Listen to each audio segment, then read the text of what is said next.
Hello everyone, my name is Shai and I am one of Gary's teaching assistant for the course entitled Language Learning and Technology that's being offered by the University of Manchester. It's currently running in 2016.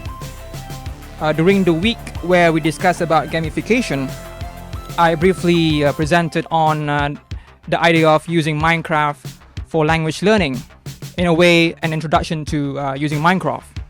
So we thought that it's best to also have a video made available on the internet for our online students and also further to the future students of this particular course. This particular world here that I've created exclusively for this unit. So what is this Minecraft game? It is created by Mojang.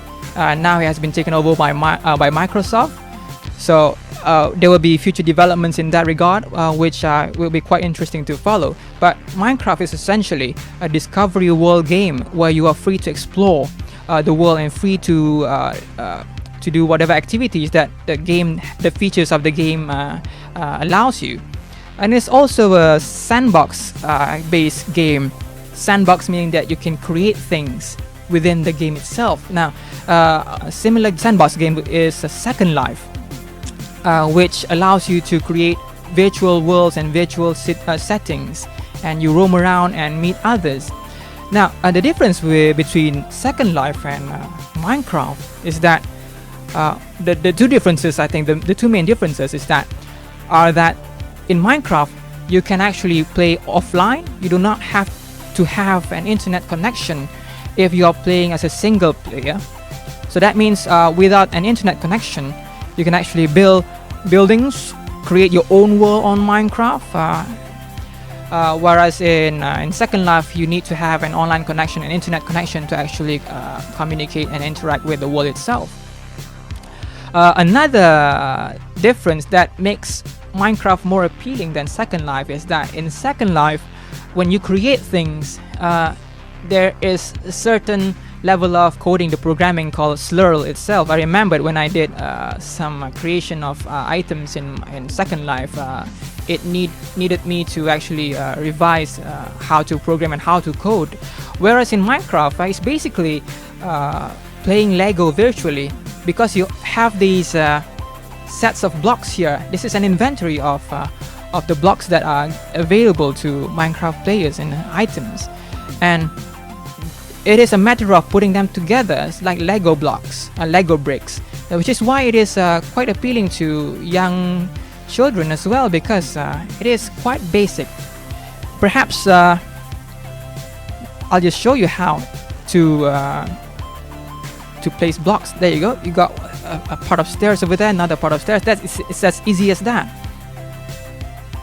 I'm just going to destroy them, and it has creation and deletion as well, so it helps players to actually create worlds or settings quite in a fast-paced nature. So with Minecraft, there are two types of gameplays. One is survival, where you can actually your character can actually die from being attacked by monsters or mobs, they call them in Minecraft. This particular mode of gameplay is suitable for certain tasks in language learning.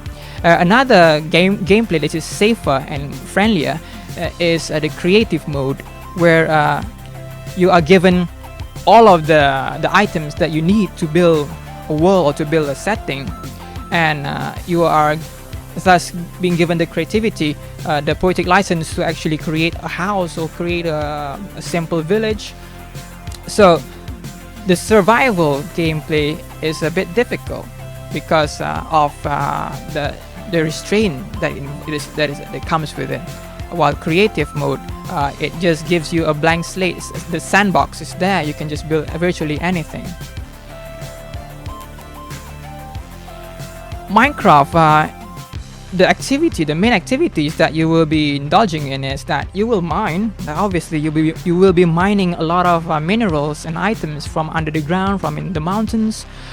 You will be catching things. You'll be catching animals. You'll be fishing. That's one thing that you can do in Minecraft. You'll be catching horses, wild rabbits, sheep. You'll be getting your food supply from these animals, or you use them as you breed them so that you will get more animals in the future.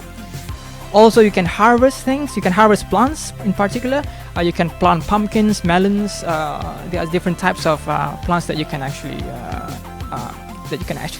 harvest. There is a method of planting them as well, which I will go into in the next few minutes. And also, you can also trade. You can trade with villages. There are characters.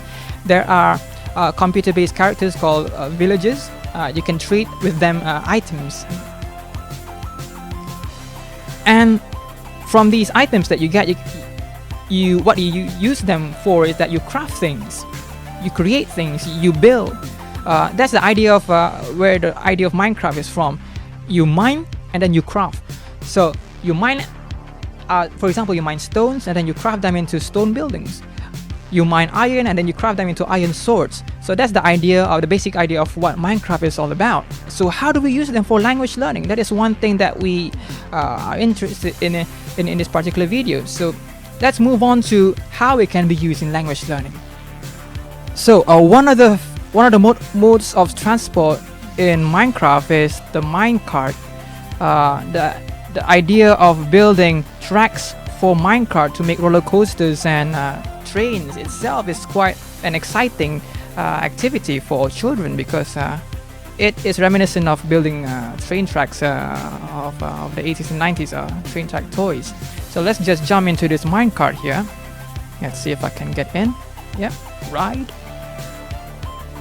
Now where is, need to get into view here. Where am I? Oh, here. So let's just make our way to the world that I've created behind these behind this waterfall. So riding a minecart is actually exciting. When you have a complex network of tracks, it makes it more of an enjoyable activity. So I've built that. This took me around a day to actually build a forest full of trees and a representation of the University of Manchester as a lodge. Before we jump over these trees and go to that University of Manchester building, I thought that it would be best to actually oh, it's raining right now. So the beauty of Minecraft is that it also has weather, and it also has daylight and nighttime. I've set this particular world to stay with daylight so that we can actually see all the things that I've built throughout this video itself. But in terms of weather, at least it's nice now that you can see that it rains randomly. Anyway, moving back to the basics of how you go about building things in Minecraft. One of them is planting a tree. So what you would need with a tree is that you need to have a patch of grass. So you've got a patch of grass over there, and now what we need to find is a sapling. Let's see if I can find. Now these inventories are full of things that you can actually use. Now let's see if I can find a sapling. It should be somewhere around here. Let's choose. Here they are. So we've got one of them here. Let's find jungle sapling. And then just because we are in the inventory, why not I get the fertilizer that helps the trees grow, which is the bone meal. Bone meal helps trees and plants grow quicker. But it's raining right now, so that means I might not need a fertilizer to actually have my tree grow instantly. I choose my jungle sapling in my inventory there, and I plant it on this patch of grass. Let's see if the rain itself will make it grow instantaneously. Well, it doesn't. So let's just put in the bone meal there. Choose the bone meal and let's click it to the tree, and then we've got ourselves a tree there. Let's see if I can fly. Yeah. Now, one of the things that you can do in creative mode is that you can fly, and you can also break blocks easily. While in survival mode, you are not given that privilege. You're not given that feature. You need to walk around, and you are unable to break things, certain blocks, unless you have the particular tools. So I've actually planted ourselves a tree there. Now, what if you want to plant, for example, something that you would like to harvest? Let's choose certain seeds. Now, where can we find the seeds? The inventory is here. So the seeds should be here. Let's find if let's plant just seeds in general. So to plant seeds that you will harvest later, you would need to have not only a patch of grass, but also to have some water to go with it. So water comes in pails, and you just pour some water over there. And now for planting crops, you'll need to have particular tools, and one of them is this, is the wooden hoe, which you can also use, I believe you can use a shovel as well. So you need to actually prepare the patch of grass first for planting. Put it there. There you go, you got your seeds on that particular patch of dirt. Now it's a patch of rich soil instead of a patch of grass, because we've just used the wooden hoe to actually prepare it for planting. It's not growing at quick rate, so we just help it out with fertilizer. There you go. Now we've got ourselves something that we can actually harvest. So we can actually plant melons, pumpkins. I believe we can actually plant beetroots. So these are the things that you would need in Minecraft to actually, as part of your diet. These are the things that your character can eat, or you can trade with villagers. Now, moving on to the types of blocks. Let's see. There are certain elements in the Minecraft world that some of them are more precious than others. For example, we've got here. Let's open this door here. This fencing. We've got here the iron. That's iron. I believe this is gold. We've got certain emeralds, gems, diamonds. So in creative mode, you are given these minerals, these ores, they call them. They're right over here. Yeah, at the bottom. So we've got coal ore, iron ore, gold, diamond, lapis lazuli. Now all these ores are needed to actually create other items. For example, if you need to create armor or weaponry or things or tools for harvesting. Now certain tools are needed as prerequisites to mine other types of ores. For example, in survival mode, you cannot actually mine iron ore from the ground unless you have a stone axe or stone picket. You cannot actually mine iron with your bare hands. So the same thing with diamond. You cannot actually mine diamond with a wooden tool. You need to have an iron-based tool. So these are the kind of the interplay that goes around between these elements available in Minecraft. So it's quite interesting to find out which particular element gives you access to mining other elements, and it will be one of those things that you can actually explore in language learning.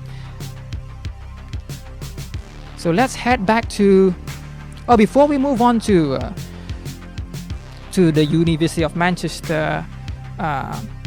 This is something that I didn't do when I presented for the on-campus student a few weeks ago, is that you can actually use blocks also to create other interesting things. Let's see if I can find a block of snow. Let's see, block of snow is of course it's white. There you go. We've got a block of snow there, and then let's find the block that represents pumpkin head, jack-o'-lantern. Let's see if I can. There you go, a snowman. Oh, actually it died because it's raining, because snow melts when it rains. So these are the things that you can create with these blocks. If you have 2 blocks of snow and 1 block of jack-o'-lantern or pumpkin, you can actually create a living snowman. If you've got 4 blocks of iron and I believe it's a pumpkin head, I'm not really sure what head is being used, you can create a golem. So these are characters that you can create. Now let's move on to how we can actually use Minecraft for language learning. In Minecraft, there are many types of games that Minecrafters play. Some of them is Minecraft parkour, where you jump around obstacles and try not to touch the ground. That is the idea of parkour. You also have games that are exclusive to Minecraft, like Spleef, TNT Run, creative mode.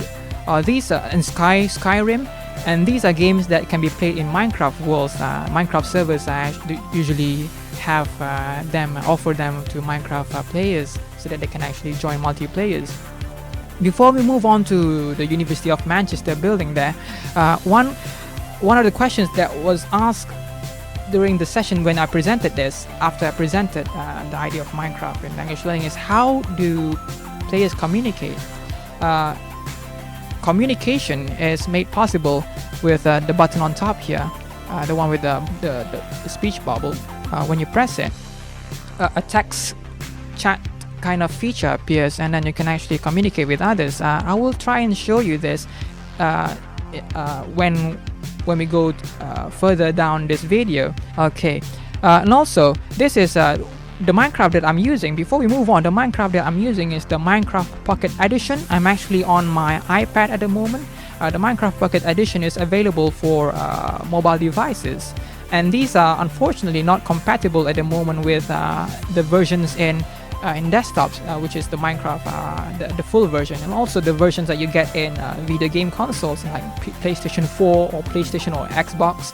But since Microsoft has taken hold of Minecraft, the progress is that in the future, all these devices, whether it be Xbox or the PC or Windows OS devices, they'll be cross-compatible because they are currently developing the cross-compatibility, but at the moment it's not compatible with iPads, which is obviously from Apple, and PlayStation, which is obviously from Sony. But perhaps in the future they might develop this kind of cross-compatibility, so people from Pocket Edition can actually join others in the full version.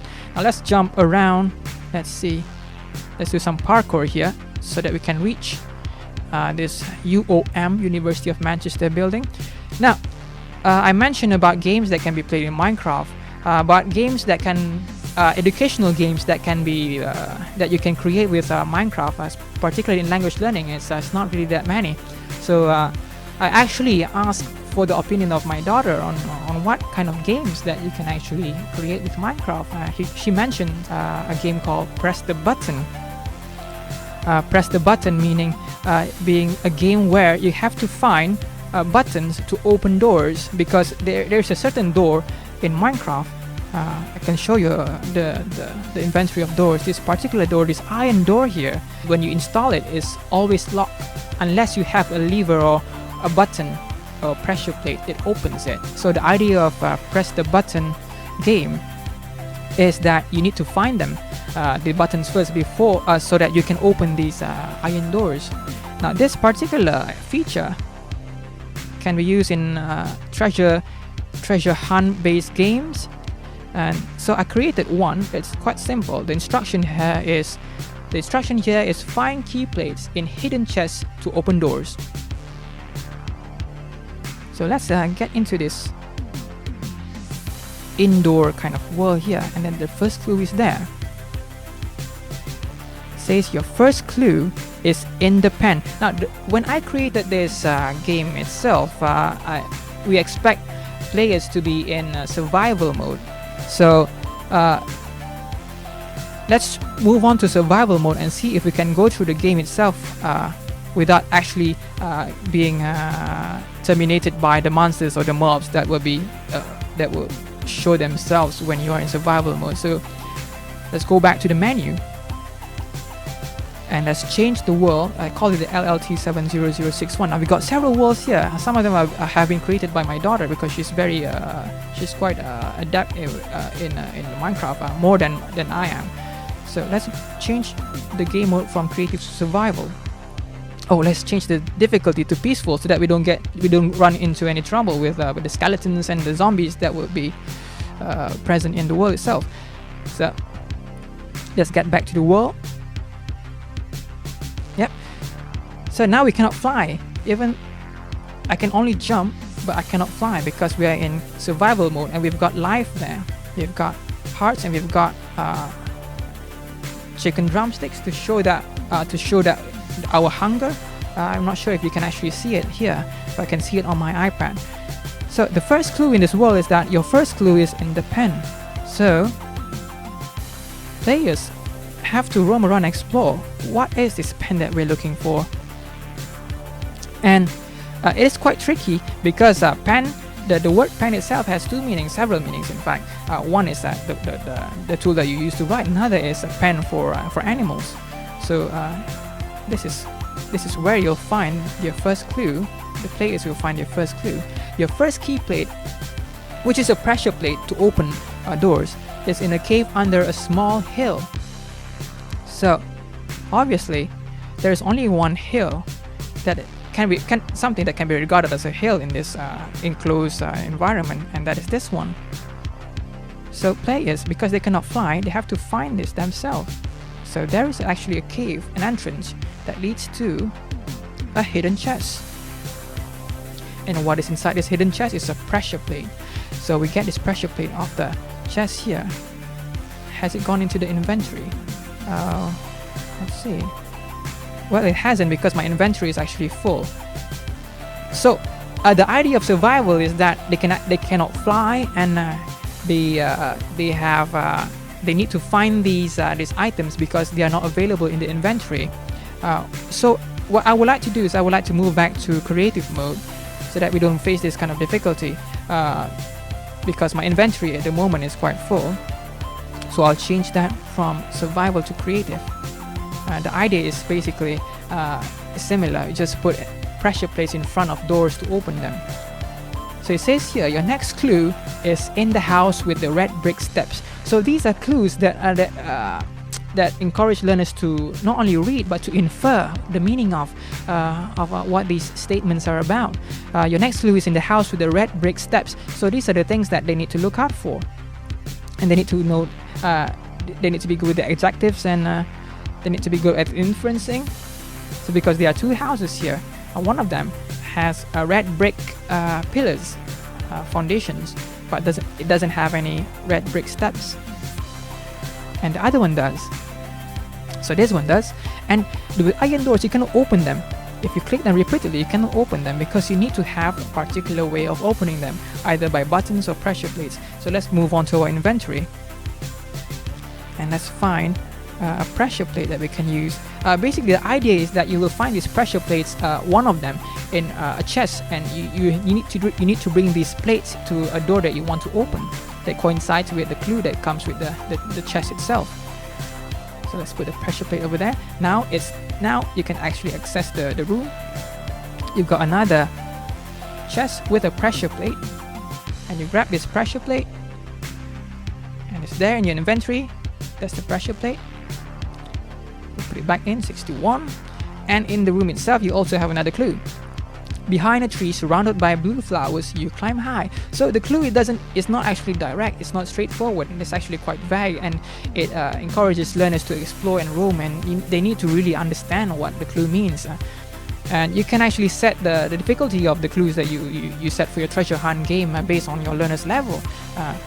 So I just made this a few days ago, so I didn't actually think the clues through, but I think it's quite adequate for this particular kind of demonstration that we are doing. So a tree that's surrounded by blue flowers, so that's this one, the back of it. So there's nothing at the back, but they need to find out what's there that cannot be seen clearly. So we've got vines here. So the vines go all the way up. So vines, you can actually climb them. Now you're up there on the actual tree itself. And you can see there's another clue. Look right, jump, jump, jump. This is another parkour activity that students have to do. Jump. Whoop. There you go. It's quite difficult to jump. You need to have you need to get it at a certain angle, so it does create that sense of gamification, that excitement of performing this particular challenging task. So I took the easier way out, which is by flying. What the student meant to do is to actually jump all the way to this balcony here, because there's a room on top, and as you can see, there is also a door which you need to have a pressure plate to open. Now it's open. Now you can access the treasure chest inside. Again, we've got another pressure plate. So the idea is that you have a pressure plate inside so that you don't get locked in. While you take out the pressure plate outside, you don't have a pressure plate outside of the door, and these pressure plates needs to be found in this hidden chest. So we've got an additional one. Where's the clue? There it is. Behind the liquid curtains, I hide. So that is the clues are becoming less and less straightforward. It's getting more vague as they go through the game itself. So liquid curtains would mean waterfall. So we've got 2 waterfalls here. So that would be easy to find which waterfall would be the one with something hidden behind it. So let's just try this one first. There's nothing in there. It's a small waterfall too. They've got a bigger one here.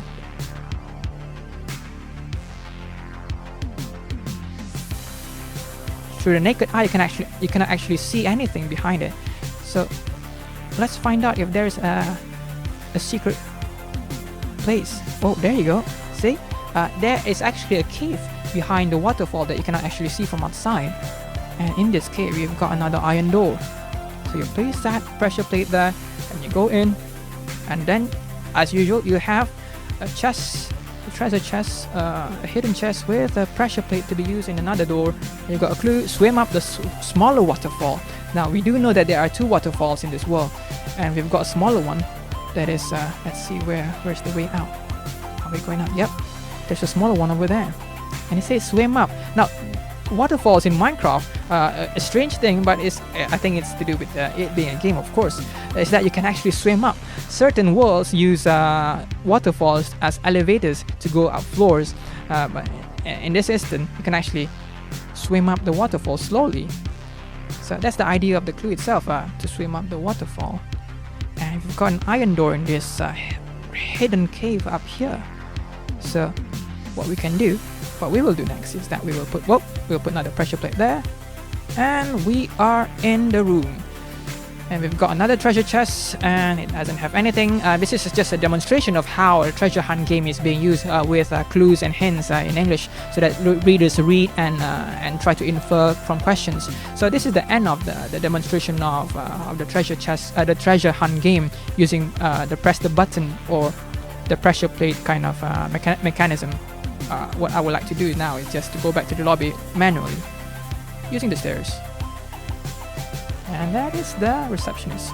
So that's a treasure hunt game, a simple treasure hunt game using the features of iron door and pressure plates, or you can also use other elements, interface elements, such as in this inventory we've got, let's see, we've got levers and tripwire hooks, we've got lever, we've got buttons, we've got different types of pressure plates. So you can actually use them to not only to open and close iron doors, but to also to interact with other items in the Minecraft world, such as train tracks, traps, arrow catapult that you can actually create with Minecraft. These are more advanced things that you can actually do. So let's go on to the second game. Okay.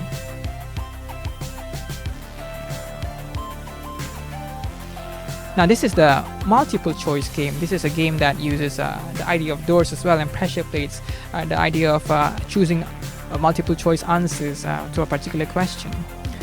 As with any multiple choice activity, you can set the difficulty of the activity itself based on the questions that you ask. You can actually have 2 options or more than 2 options, 4 options, 5 options. You can actually have questions that are vague, questions that are direct. So it depends on the level of your students.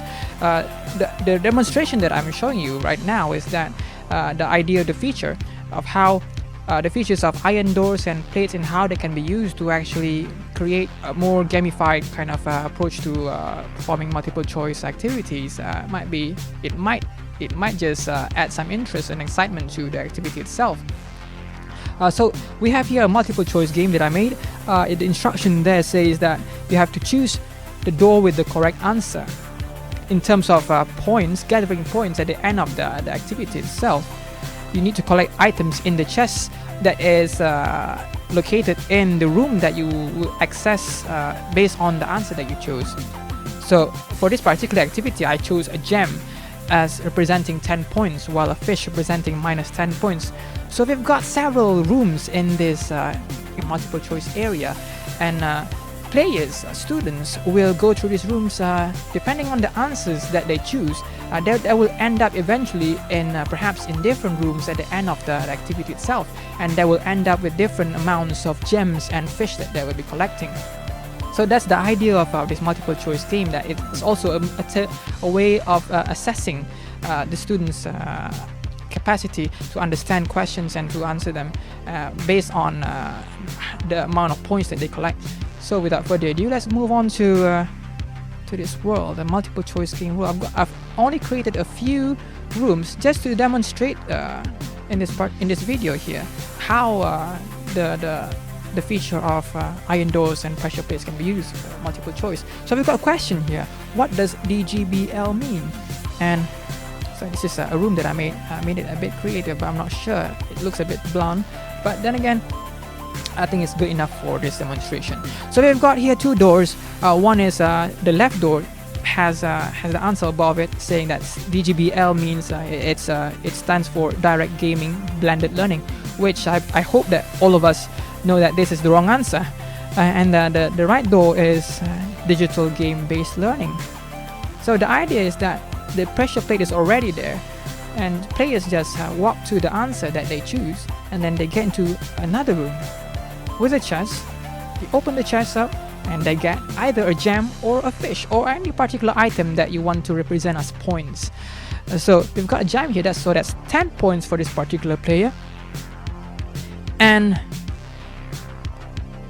the difference between the treasure hunt game and this multiple choice game is that there is no pressure plate that allows you to go back to where you were before. So you cannot actually collect gems repeatedly. Once you get into a room, that's it. That is where you will be currently located, and your progress is from room to room, and you cannot actually go back. So it really depends on your answers. So we've got here another question: who wrote the Gruffalo? And we've got two options here: Julia Donaldson or Roald Dahl. And I hope that we know that we all know that Julia Donaldson wrote the Gruffalo. Gruffalo is one of the best-selling books for children. So let's choose Julia Donaldson here as our answer. And we've got another hidden chest. It's not really actually hidden. We've got a chest for as a prize, and we've got a gem there. So we now have 20 points. And we move on to the next room. Sometimes you can actually connect rooms together. So this is actually a room that was connected to the door that had the wrong answer in the first question. So that's that. That's that room. Let's close that one. Well, that one didn't work, but it's just a demonstration. Some of these features that I'm showing you might not work right now, but because not because that it doesn't work, but because I've built them wrongly. I've made some errors and mistakes in my build. This is the third question here: how did Odysseus and his men escape from the Cyclops? And this is actually the story about this Greek mythology of Odysseus and his journeys. So we've got three options. We can actually have more than three options. We can have 4 or 5. It depends on the level of your students or what you want to get from your students itself, the challenge that you set for them. So we've got 3 options here. The first door being with having the answer: they sneak out by hiding under sheep. So those who read Odysseus knows that this is the right answer. So the second one is they tied up Cyclops and made their escape. And that's obviously a wrong answer. And then the third one is they waited for the Cyclops to fall asleep and then sneak out. Let's in this instance, let's choose the wrong answer, just for the fun of it. Let's see if we can open this door here now. Yeah, there you go. It's open. There's something wrong with it. Sometimes the game has glitches, and usually the glitches are not really that bad. In the past there were a lot of glitches on Minecraft, but now it runs quite smoothly, and it's actually quite comparable to the ones that we get from video game consoles and PC version, desktop version. So we've got here a chest again, but instead of getting a gem, now we've got a raw fish. Now raw fish gives us minus 10 points, which is unfortunate for us. We've got 2 gems and 1 raw fish, so that's 20 points minus 10 points. That will equate to 10 points overall altogether. So let's say that this is the last room of the activity. So I as a player have collected 20 points, while someone else might have collected a maximum of 30 points if he were to choose the right answer in the previous room. So I just put a pressure plate here so that we can actually go back to that room. And this is the right answer itself. Let's go in this room. We've got chest dishes, I believe, that contains a gem. We shouldn't be getting this one, but because I've put a pressure plate in the previous room, I was able to go back, just because I want to actually go out of this activity. And that is actually the end of this multiple choice game. You can actually have an elaborate labyrinth of rooms, elaborate maze of rooms, with 2-3 floors going underground, having caves, a lot of challenges as well, parkour inside built in. We've got this. You build this large environment, but you don't have to rebuild each time you have an activity. All you need to do is just rewrite the questions and answers, and just refill the chest with items that are allocated to the points that they are meant to represent. So you don't have to actually build from scratch every time you create a multiple choice environment. You just have to change the questions and the flow of the game itself. You can just have to reroute how wrong answers and right answers bring students to particular rooms. So that's the end of the multiple choice game. So I've shown you 2 games that can be used for language learning in Minecraft. One is the treasure hunt or press the button game. Another is the multiple choice game that we have gone through earlier. The next kind of activity is a bit more of role playing and collaboration. This is something that I do a lot with my daughter when I was playing Minecraft with her. So with that, we'll go to the world that my daughter and I created in the past. In fact, it was created last year. And we move to the world where which we call Wonderland. And this is a place which is quite huge. It's a very big Minecraft world that we've created. Lots of buildings. We spent around a few weeks on this particular world, building specific areas of it. This is one that we did build. It's actually a mall with several shops inside. What I want to show you is this mall itself. This mall, it has 3 stories, 3 levels. It has a jungle cafe. Role playing is something that you can actually do in Minecraft. You can have several players, and they can actually participate as playing in a particular role. For example, the waiter or the customer, and you can actually monitor the activities. So this is one space that we have, a cafe that has menu, and you can actually perform several activities based on this particular setting. And we've got other places as well. We've got the jungle bookshop, which sells books. We can have someone who is in charge of book selling. We've got jungle music shop. We've got these musical items, musical boxes. When you press it, it creates music. You can actually hear it. I believe you can actually hear it through this screen capture. But this is another room that you have. So we can actually climb up. We've got several other parts of the building. You've got the pet store, the jungle pet shop, there it is. And we've got another stairs to go up. I believe this is where the food court is, where you've got vegetables being sold. You've got things that are being sold there. The kangkong and the cabbage are very much overpriced. We've got ice cream kiosks with flavors there. We've got toys. Now these are the stalls that were built by my daughter, and she's the one who actually created all these stalls because she loved to actually have these for role playing. And we got fruit as well.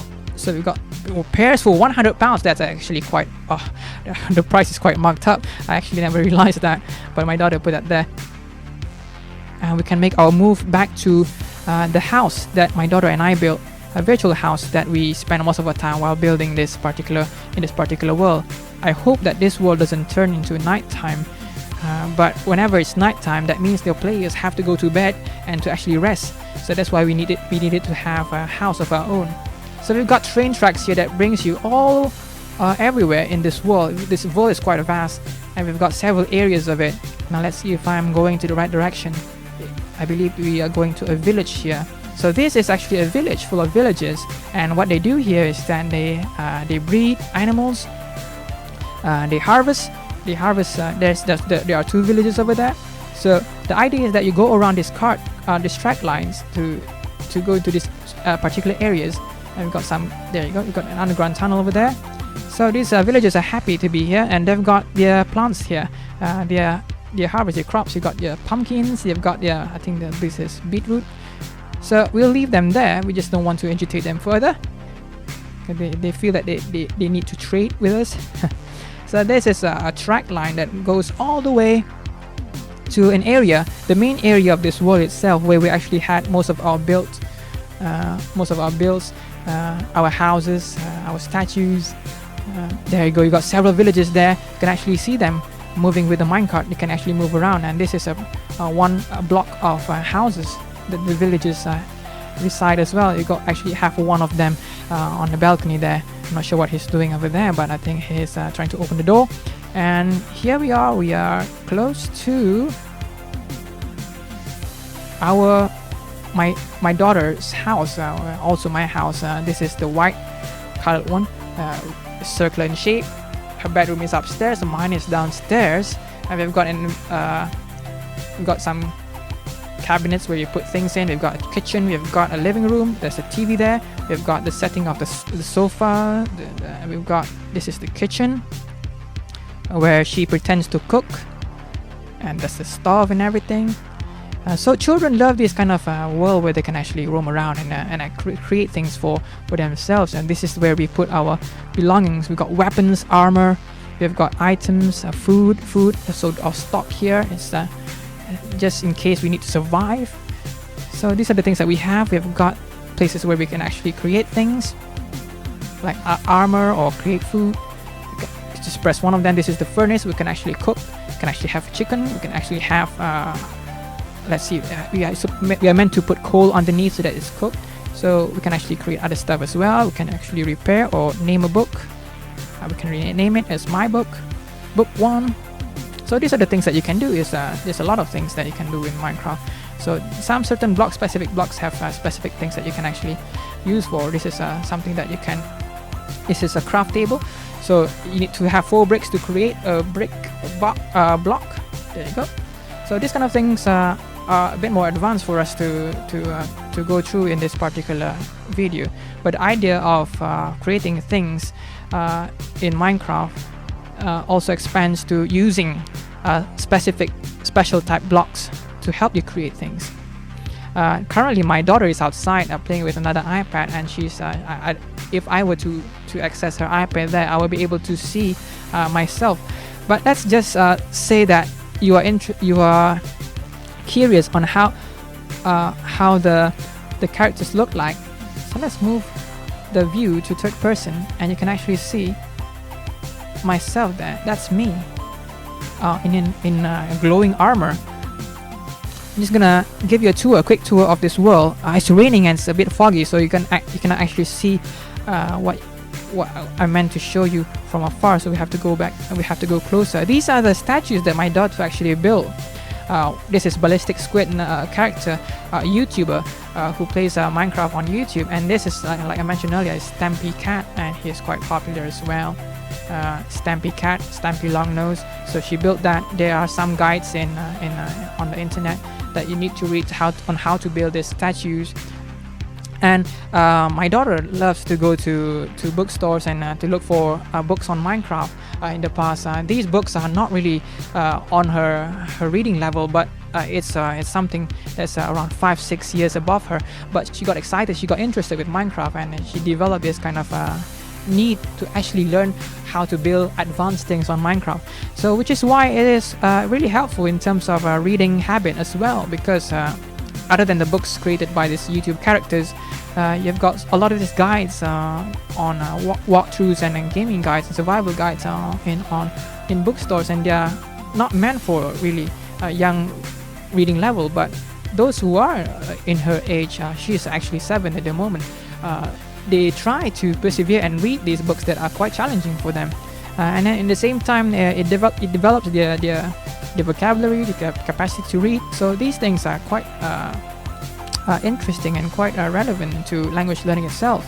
So now this is the world that we created. I was unable to actually show you another player to come into this world itself, unfortunately, but what I can do is I can actually show you how we can actually join other players all over the world on servers that are made available by those who are generous enough to provide worlds that can accommodate thousands and thousands of players.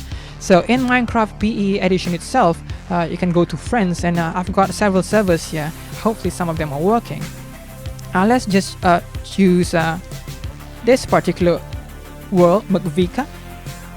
Within the Mcvika world, the world is full of Minecraft games. The reason why I'm showing this is not because of the Minecraft games that is made available, but the ability to meet others, to communicate with them, to interact. So you got lots of these players. These players you can actually talk with, and you can actually talk them with them. You can communicate with them privately as well. There are certain ways of doing that. In certain servers, you can actually talk with them using audio interface, verbally, and oral communication. Other than text-based communication, certain servers actually provide players to actually talk with others using microphones that they have. So now the downside of these public servers is that these players, majority of them are anonymous players, so you do have to regulate the language that they use. The inappropriate language sometimes appear in these public servers. Now, one way to counteract that is that you can find worlds that are kid friendly. There are certain worlds that are developed by parents and by teachers for young players, and there are certain worlds that are called what they call whitelisted, meaning you need to register in a forum or in a website that's standalone from the Minecraft world before gaining access to the world itself, and that will give you a code to access their particular server. And in doing so, you need to adhere to the netiquette that they set, the terms and conditions that the world itself comes with. So that here is this is a world with multiplayers. It lags a bit because of the amount of players in this world itself, but you do have shops. You've got games in here. Yeah, I'm not sure if you can see that. It's called Play Hot Blocks. Well, I'm actually playing it without realizing that I was playing a game with another person. Let's see. Now, I'll just move on to the place where they have games. So we've got games here. We've got micro games, they call them, race and maze. You can watch people playing them, or you can participate. You've got parkour race. You've got maze race, Pokemon.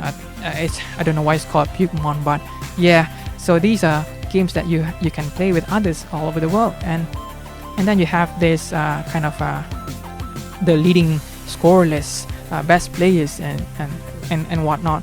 So yeah, some servers, they are quite advanced, that they have these very interesting games that you can actually join. Another world that I want to show you is something that's less complicated. Let's see. Let me quit first, and let's move on to another world where creativity is more of a central idea than competitiveness or being in a kind of a game kind of activity. So this is a world where it says you are not logged in. Certain worlds they require you to log in with a password so that they know that you are who you are. As in, when someone else logs in with your name, they can dissociate that particular person with yours. So let's just put in a random pin code. Yep, and I have been authenticated because I have used that pin code before. So now the reason why I'm showing you this world is that, let's see, yeah, I can fly around now, is that this is one kind of activity that you can use that you can do with your learners. What you can do is that you can actually provide your students with plots of land. Each student would occupy a land, one plot of land, which they can build anything in. Now for this world, although it's not the best demonstration of how this works, it does show uses creations, the creativity in terms of being given plots to build something that is interesting, like a gallery of sorts. Certain users build sculptures or kind of installments, and we've got houses and buildings as well. So that's interesting. This is something that you can commonly find being built in worlds in Minecraft, and that is statues. And not only that, you can actually, let's see if I can move around. Yep, you can actually Yes, fortunately it's getting, the sun is coming up, so it's rising, so at least we can actually see this world clearly. You can actually roam around this world. Like you can explore what they built, and you can see what they've done in their houses. For example, this particular house that I'm in currently, I've never been here before. It has some wardrobes, some chests of wardrobes, got a bed that's green colored. We've got pictures, we've got flowers. So yeah, in terms of language learning, you can actually set plots for your users to build a house or anything that you set the task for. And the idea is that in language learning, they can, from building these buildings or these installations that they have in their plot, some activities that can be done. You can actually ask them how these items were built, how these creations were built, what was needed to build them, what were needed to build them, and why did they build them. You can actually have them give you a tour of the building, for example, or they can actually lead a life, kind of a diorama, a life, a role play kind of life in this particular plot. So they have a journal, a diary. For example, if they were a character, a zombie, for example, they can actually talk about how they live their life every day, what they do in their house and what they do outside of the house, those kind of things that they can be done in this particular kind of activity. Another interesting idea in terms of collaboration, in terms of having Minecraft worlds, like I said earlier in the video, there are certain servers that are created by parents and teachers, and these worlds, for example, Towncraft is an interesting server itself, where players take the role of a particular kind of occupation. They can be farmers, they will be policemen, they can be builders, they can be doctors in this town, and they work together to help manage the town and keep the town from caving in, from being destroyed by meteors or any or destruction that is set by the owner of the server itself. Now, the idea of Towncraft is that in certain nights there will be a swarm of zombies that will be attacking this town. So these players, or in your case as teachers, you have students, would have to collaborate and work together to help make sure that the town is not overrun by zombies or whatever mobs or monsters that you as the owner of the world has set as a challenge for them. So that is an interesting kind of approach to building together and have this sort of collaboration. They need to work together and building walls and helping protect the residents of this particular town. So those kind of things can be used in language learning as well, where you set tasks and activities on how to maintain harmony and peace in the town, and how they can actually run their day-to-day lives. And even without the challenge of having a swarm of zombies, these particular players with particular occupations and jobs, they can actually describe their roles and what they do every day to keep the town afloat, basically. So yeah, with collaboration, with interaction, communication, when you build together and you craft together, you have the environment which allows you, the learners to actually learn together, and allows them to actually reflect on the activities, challenge themselves, present their creativity in a different way. So these are the things that can be used in language learning. So I would stop there. I would try and find out if my daughter is up to the task of meeting me up in this world, and see if she would love to build a few things just to show that how someone who is around 7 years old can actually operate in Minecraft. So I managed to actually drag my daughter. I persuaded my daughter to actually join us here and join us in this world. Say hi. Hi. Yep, so that's her. So she's 7 years old. So we're going to meet up in this Minecraft world and see if she can actually appear in this world here. And she's gonna build something, anything that she likes, just to show that kids around her age can actually build in Minecraft. That's her. Pop Candy joined the game. So let's find out where she is. Where are you? I'm in front of the water. How are you? Hello, Pop Candy. Hello. That's me.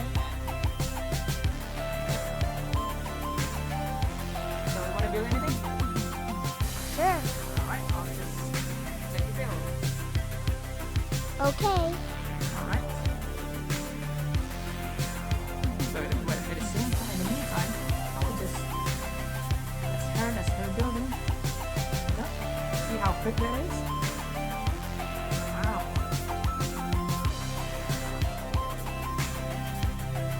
What are you planning to build? I'm trying to build a wooden house. Wooden houses are great to build in Minecraft. It's one of the easiest to build, but it's also it depends on the size of the house that you build itself. Wow. That looks like a house already. That's one part of one side of the house. What's that space at the bottom? What's that for? At the bottom right here is gonna be the door. Oh, I see. Alright, yeah. Continue building.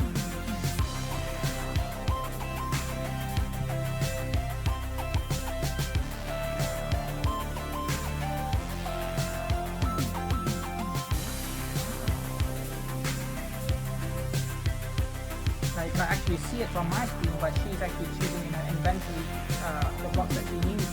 So she's just choosing glass blocks and she's building windows.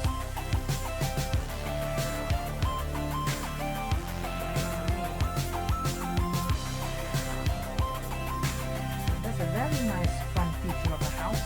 A big door, a big window, a small window. And now she's building the door of it. Very nice.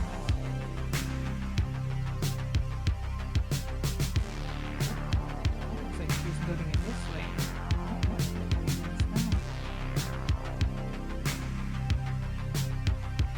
So the easiest way is actually to fly around and to fly up and build. I'll show you one. I'll show you myself actually building a pillar. You can continue building it. For my daughter here. But myself I'm gonna build a how quick it is. I need to fly up. Am I building in your way? No. Well, we never talk about the controls that we have here for Minecraft. On top of on the screen here, on top of it, we've got a bubble, a speed bubble more for the pause button. The pause button brings you to the option settings, and while the speech bubble allows you to actually talk with someone in the Minecraft world. Pop up and there. That's how it feels. And there's the screen as hello as well. On the bottom left, you've got the controls for directions to move around, front, back, left, right, and you've got this arrow here to go up and to go down. If you double click on the one in the middle, then you stop flying. Run, press it once to just jump. While if you were to press it double, and you can actually fly around. I'm not sure if you can actually hear my voice. I just realized that the microphone is not actually pointed to my direction. It's pointed to my daughter's direction. But you can actually see how she has begun building her world, her house. It's almost complete like that.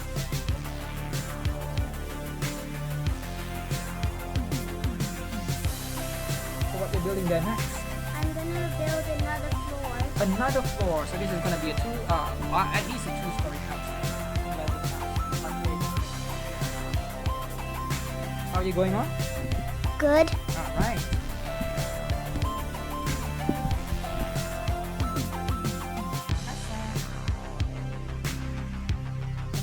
Go to some of the features of Minecraft. So we've got some eggs here.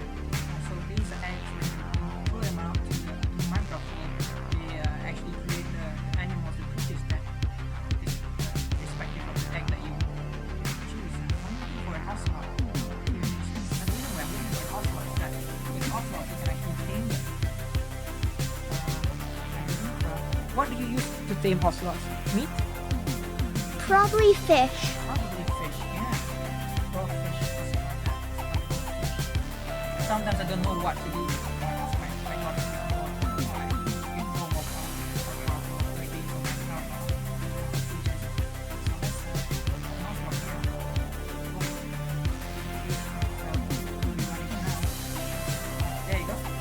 got raw fish in my hand, and the ocelot is slowly approaching me, and you can actually clean them by feeding them raw fish. Now the ocelot turns into a cat. You can actually have 3 types of cats. I believe the black one, there's a white one, and what's the other color? I think there is an orange one. There's an orange one, yeah. A bit drafty, right? So now we've got a cat that is quite tame. You can ask him, oops, that you need to feed the cat. Feed him, and he loves it. Yeah. So we've got these several instructions with the computer environment. When you talk about instructions with the environment, it's the PVE, which means player versus environment. So that means you can interact with the environment either to challenge it or to actually collaborate with it. And then the other version is the PvP format, where you actually collaborate with players either to challenge them in activities and games and such. Look at that, she has built a fair amount of walls, and there's a flight of stairs that goes from the top to the bottom wall. So when you have multiple players, you can actually collaborate building together. So I believe, do you want the second floor to have wooden walls? This one? Yes. Yeah, alright, so I'm just gonna help her out. I believe I know what she's trying to do. Is that one? Is it this one? Yes. Alright, so I'm gonna fill in the gaps. So this second floor is more modern like. So you can see that you can actually collaborate together as players, multiple player mode, and then you can actually build together. So it's easier to actually complete a build. There are certain elaborate worlds in Minecraft that are replicas of actual monuments and wonders of the world. Now these builds are not built by a single person. Usually they are built by a team of Minecrafters in large numbers, and each Minecrafter has a particular role, a particular area to build. And this is a small demonstration of how collaboration can be made possible with Minecraft. So yeah, so that's a very beautiful second floor. Just adding more windows there. Let's take a look at Pop-Up Candy's skin. Now, as an avatar, you can actually change your skin color. You can actually change the way that you look. I am using a default skin, but you can actually have apps that actually allow players to change the skins into different types of characters. Disney princesses, characters from animations and cartoons and movies. So you have that kind of addition to roleplay.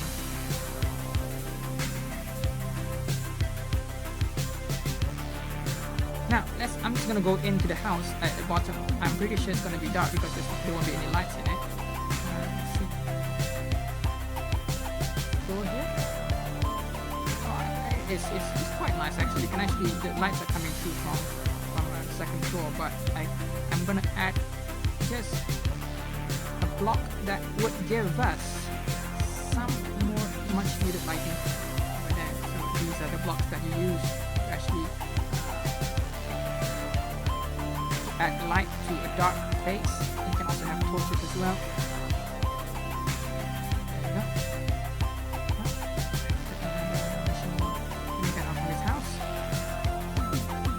And close the door. So, yeah, look at that. Wow. This house is quite cool. What's that you're building? I'm building a... Is it a balcony? Yes. Oh, it's a balcony. All right. So these there are big words that you actually that you can learn together. You can actually just you witnessed just now that the word was a bit difficult to actually trying to get.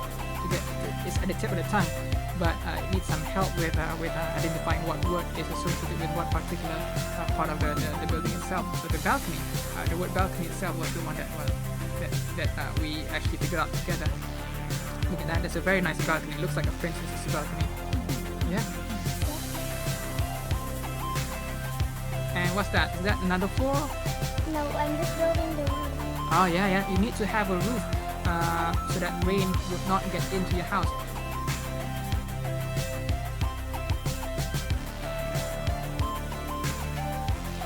My daughter herself has a channel in YouTube where she reviews toys, and she does that. She used to do it, but not anymore. So this is something that we've done for the first time, collaborating together to show others how Minecraft can be used in how Minecraft is how you play Minecraft. What I did earlier was how Minecraft can be used in language learning. So yeah, so this is the build that she just did within 10 minutes, or within less than 10 minutes. In fact, I think it was 5 minutes. She managed to build this building here, this house. And what we can do from there onwards is we can ask her why she built it and what's the feature of the house that she can describe. You know, why she did all these windows as opposed to the windows downstairs. So these are the things that you can actually ask students. Oh wait, there's another build. What are you building there? I'm building a pool. A pool. Yeah, a pool is an interesting build. Let's see what you need to build a pool. So now of course that's quite interested in what we are building. So yeah, with horses, with animals, for example, with sheep. Oh, I can see some water being added. Did you just add the water? Yes. Oh, nice. Yeah, you can see some current flowing in there. And that's a pool that we have all together with the house. I was saying, with animals, you can interact with them. For example, with sheep, you can get wool from them. With cow, you can get milk from them, or meat. And what's that? I'm building what do you call that? What do you call this kind of diving board. a diving board? Yeah, it's called a diving board. That's right. That's good. This is where someone climbs up and dives. Yeah, this is beginning to look like a very, very impressive looking pool. Where did you learn how to build this? I just know how to build stuff. Oh, yeah. Who's your favorite YouTuber then in Minecraft? Probably a Dan TDM. Oh yeah, everyone's favorite YouTuber is Dan TDM.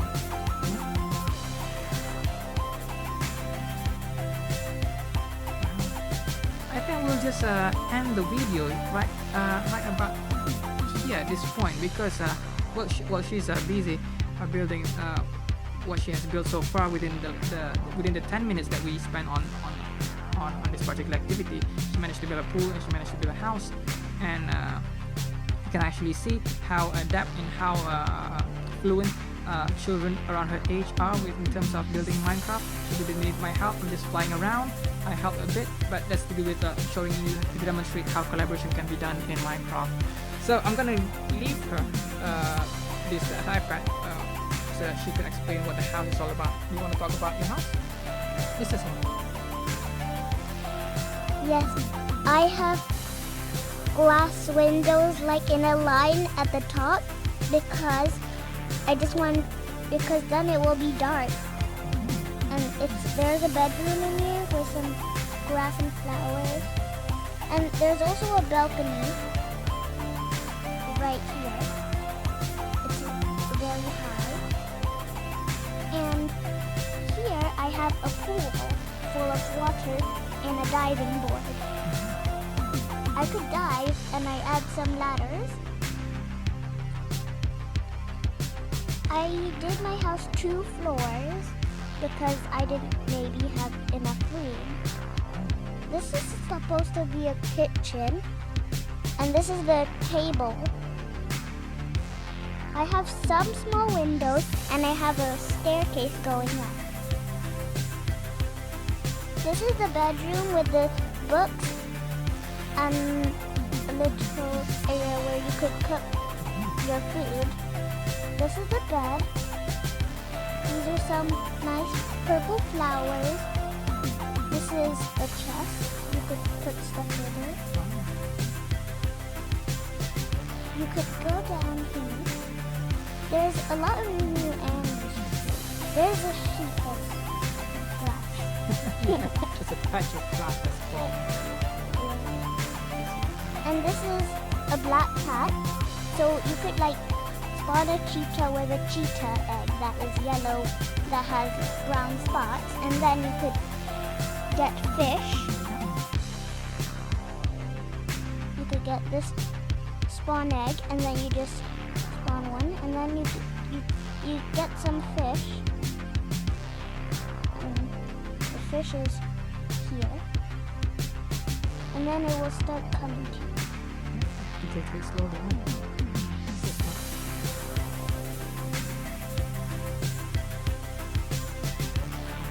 It's going away though.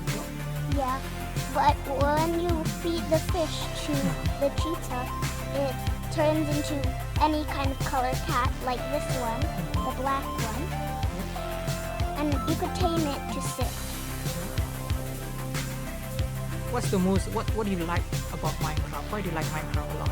Because you could build anything you want. What's your favorite build? What's the favorite thing that you built in the past? Probably a wooden house, but it's different to this one because the windows go all the way down. And I learned it from a Minecraft book. Oh yeah. You bought lots of those Minecraft books, right? I bought 4. Yes, you did. And these are not actually for her age level. They're quite advanced, but she read all of them. It's quite interesting for language learning. So yeah. So you got anything else to say? I think. You could like make anything you want, and you could add decorations. And mine has glass windows. You could get armor too. That's in where you press the sword, and then you go down, and then you could get some armor. What do you need armor for? Maybe if you're in survival and there's mobs like spiders and zombies. So you have to wear some good armor like diamond, and then you need any kind of sword you could pick, and then you could just slice them. Oh yeah. You have to survive, right? You have to beat those mobs and monsters. That's right. Yeah. Yep. And when you're in survival, you need food. That's right. You need food because you get hungry. Yes. So where can you get food from? You get food from up here. Well, you won't get that in survival. Yes, mode, right? but you get some food by killing animals. Yeah, which is unfortunate, but yeah, like it's pigs survival mode. and Yeah. cows. Cows also give you some milk. That's right. So yeah, anything else? Or is that everything that you want to say? That's everything I want to say. So on that note, we're going to continue building, but we are going to stop the video here. I would like to end my presentation here. I hope that you've gained something from this presentation again. I believe that this will be posted in perhaps either in Blackboard or in one of the wiki spaces that has to do with this language learning and technology course, and perhaps it can be also used in other courses in the future. And thank you so much for listening, and see you around. My name is Shaya Morali, and have a nice day. Have a nice day.